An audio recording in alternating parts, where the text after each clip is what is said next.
Hi friends, welcome to my channel. இந்த வீடியோல tennis ரிலேட்டடா இன்ஃபர்மேஷன்ஸ் இருக்கும். வீடியோ ஸ்கிப் பண்ணாம ஃபுல்லா பாருங்க. லைக் பண்ணுங்க, ஷேர் பண்ணுங்க, சப்ஸ்கிரைப் பண்ணுங்க.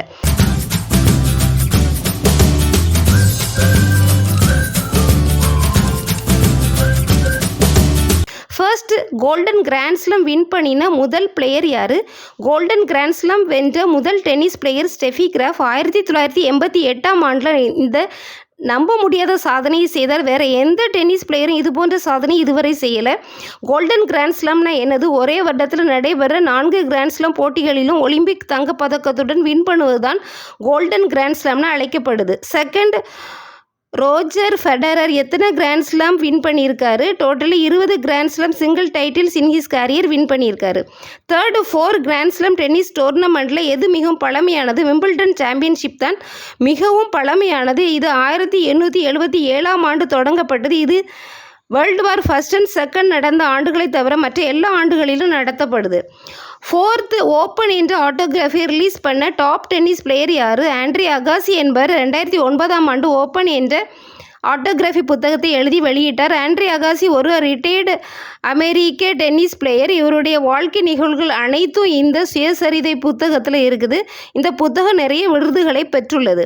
ஃபிஃப்த்து, அதிக கிராண்ட் ஸ்லாம் பட்டங்களை வென்ற இந்தியன் பிளேயர் யார்? லியாண்டர் பயஸ் மொத்தம் 18 கிராண்ட் ஸ்லாம் பட்டங்களை வென்றுள்ளார். சிக்ஸ்த்து, இந்திய நிலவரப்படி இன்டர்நேஷ்னல் டென்னிஸ் ஹால் ஆஃப் ஃபேமில் உள்ள 2 இந்தியன் பிளேயர்ஸ் யார்? ராமநாதன் கிருஷ்ணன், விஜய் அமிர்தராஜ்.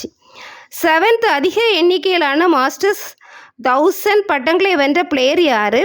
இந்திய நிலவரப்படி நோவாக் ஜோகோவிக் என்பவர் 38 மாஸ்டர் டைட்டில்ஸ் இன் சிங்கிள்ஸ் வென்று சாதனை படைத்துள்ளார். மேலும் இவர் single player to compete the career golden masters என்ற சாதனையை 2 முறை செய்துள்ளார். எய்த், களிமணின் ராஜா கிங் ஆஃப் கிளே என்று அன்புடன் அழைக்கப்படும் பிளேயர் யார்?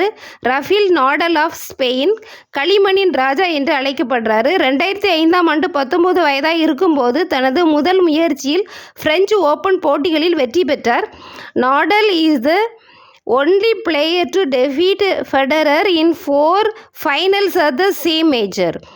9th, ரோலாண்ட் கரோஸ் என்று அழைக்கப்படும் போட்டி எது? பிரெஞ்சு ஓப்பன் என்பது ஒவ்வொரு ஆண்டும் மே மாத இறுதியில் நடைபெறும் பெரிய டென்னிஸ் போட்டியாகும். இந்த போட்டி ground French pilot Roland Garros நினைவாக பெயரிடப்பட்டது. 10th, ஹாப்பி ஸ்லாம் என்று பெயரிடப்பட்ட டோர்னமெண்ட் எது? Sunny weather and festive atmosphere இருக்கிற காரணத்தால் ஆஸ்திரேலியா ஓப்பன் சில சமயங்களில் ஹாப்பி ஸ்லாம் என்று அழைக்கப்படுது. இந்த போட்டி ஒவ்வொரு ஆண்டும் ஜனவரி மாதம் ஆஸ்திரேலியா மெல்போர்னில் நடத்தப்படுகிறது. இந்த வீடியோ உங்களுக்கு இன்ட்ரெஸ்டிங்காக இன்ஃபர்மேட்டிவாக இருந்திருக்கும்னு நம்புகிறேன். தேங்க்ஸ் ஃபார் வாட்சிங். Like, share and subscribe to my channel. See you next video. Thank you.